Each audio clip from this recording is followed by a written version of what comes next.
الأنصار يقولوا نحن الذين نصرنا وأوينا وأنتم الذين أتيتم علينا.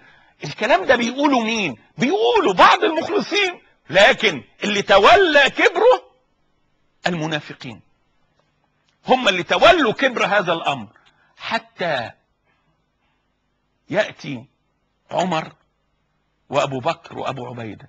أبو بكر يتكلم ويقول لهم والله إنا لنعلم فضلكم ونعلم وصية رسول الله صلى الله عليه وسلم بكم، ولكنكم تعلمون أن رسول الله صلى الله عليه وسلم قال إن هذا الأمر في قريش، وإني أقدم لكم عمر أو أبو عبيدة، اصطلحوا على رجل منهم.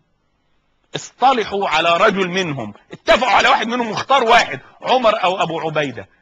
عمر بن الخطاب يقول والله ما كانت في نفسي أبدا ولا خطر على بال عمر إطلاقا. ثم يقول عمر كيف لي بها وأبو بكر هو ثاني اثنين وهو الذي اختاره النبي إماما في الصلاة. عمر واخد باله كويس جدا إنه هو لما صلى بالناس في غياب أبو بكر النبي صلى الله عليه وسلم زعق وعلى صوته وهو مريض وقال يأبى الله ورسوله هذا والمؤمنون، يأبى الله ورسوله هذا بالمؤمنون والمؤمنون مروا أبا بكر فليصلي بالناس. كان فيه سيدنا بشير بن سعد وسيدنا أسيد بن حضير من الأوس. بشير بن سعد وأسيد بن حضير خدوا بالهم كويس قوي، خدوا بالهم من القصة وخدوا بالهم من الكلام اللي بيتقال من إخوانهم الأنصار، وعلموا أن النفاق موجود في هذه السقيفة، وأن النفاق بدأ يتكلم وبدأ يعلو صوته. فقال بشير بن سعد والله ما لها إلا الصديق، أمن الناس على رسول الله كما ذكر لنا رسول الله، والله ما لها إلا رجل خلفه النبي أميرا على الحج وخلفه النبي أميرا على الصلاة، رجل رضاه النبي صلى الله عليه وسلم إماما لنا في صلاتنا في حياة رسول الله، والله لا أبايع إلا هو. ومد بشير بن سعد يده وأخذ وجذب يد أبي بكر وبايع أبو بكر، ومعه أسيد بن حضير، هما الاثنين سادة الأوس. قال أسيد بن حضير والله ما لها إلا رجل من المهاجرين، والله يا للأوس يا للخزرج أتريدون أن يكون يوما كيوم بعاث؟ لا والله أمدد يدك يا أبا بكر فأبايعك. سيدنا عمر بن الخطاب يقول فوالله ما أحببت أحدا من الأنصار حيا في هذا اليوم إلا هذين الرجلين. ومد عمر وجبز يد أبي بكر وبايع عمر أبو بكر يقول والله يا أبا بكر ما فيها إلا أنت، شيبة شابت في الإسلام ما منا أحد إلا أنت، أنت الوحيد اللي شبت في الإسلام يا أبا بكر، أنت الوحيد الذي لم يكن لك هنة لما دعاك رسول الله صلى الله عليه وسلم إلى الإسلام. الخزرج واقفين، ده سيدهم سعد بن عبادة، وسعد بن عبادة كان مريضا وكان مريضا بالحمى، وشالوه المنافقين، شالوا سعد بن عبادة وجابوه سقيفة بني ساعدة متشال. وأنا أظن أن سعد بن عبادة ما كان يدري ما يحدث حوله، لأن الحمى وخاصة حمى المدينة تصيب الناس بهذيان وبأشياء كثيرة وبعدم تركيز، ولذلك كان سعد بن عبادة من أوائل من بايع أبو بكر الصديق رضي الله عنه وأرضاه. أخذ الأنصار اللي موجودين، الأوس الموجودين في بني ساعدة يبايعون أبو بكر بعد أن بايع بشير بن سعد وبعد أن بايع أسيد بن حضير. أخذ بقية الأوس يبايعون، وصارت كلام بين الأوس والله لنبايعن أبا بكر، فلو بايعناها لأحد من الخزرج لكانوا علينا كيوم بعاث. وبايع الأوس جميعا أبا بكر اللي موجودين في السقيفة، وبايع المهاجرون. الخزرج ما أحد منهم بايع سعد بن عبادة. كان سعد بن عبادة وسعد بن معاذ سيد الأنصار بشهادة رسول الله صلى الله عليه وسلم.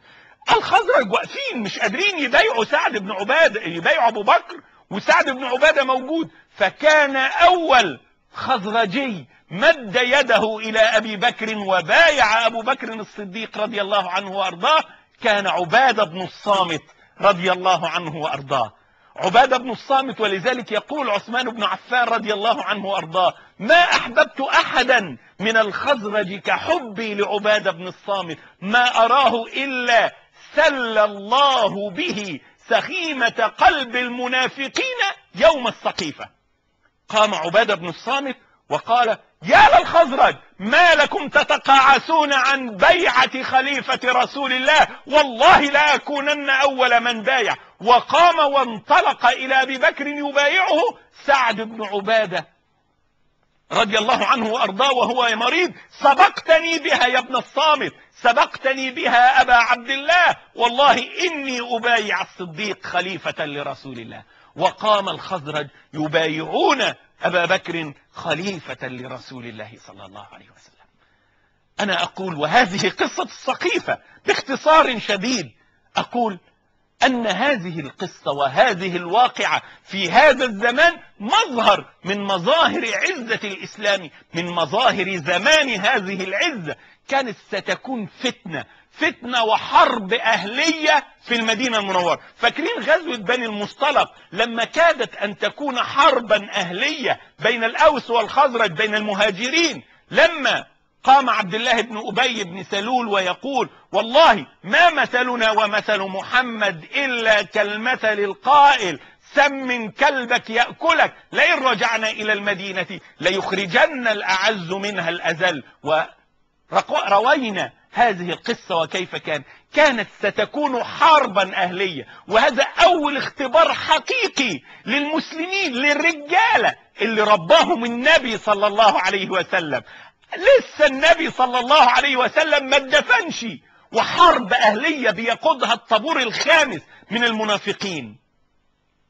لما يأتي زمان عزة المسلمين في زماننا هذا سيكون هناك طابورا خامسا، هيكون في طابور خامس.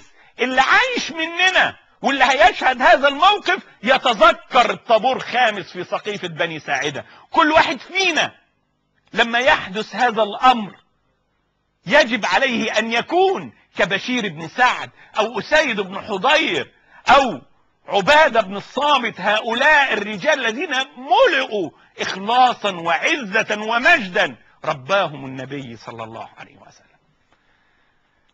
بويع أبو بكر في السقيفة واختاروا أبو بكر. وما أدراك من أبا بكر، ما أدراك بأبي بكر؟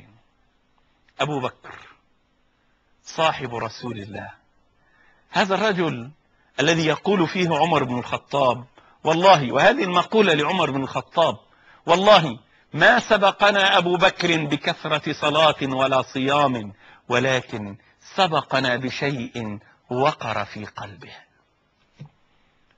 الشيء اللي وقر في قلبه ايه هو؟ انا من وجهة نظري قد اكون مصيب وقد اكون مخطئ، ان الشيء الذي وقر في قلب ابي بكر رضي الله عنه وارضاه هو حبه لرسول الله صلى الله عليه وسلم.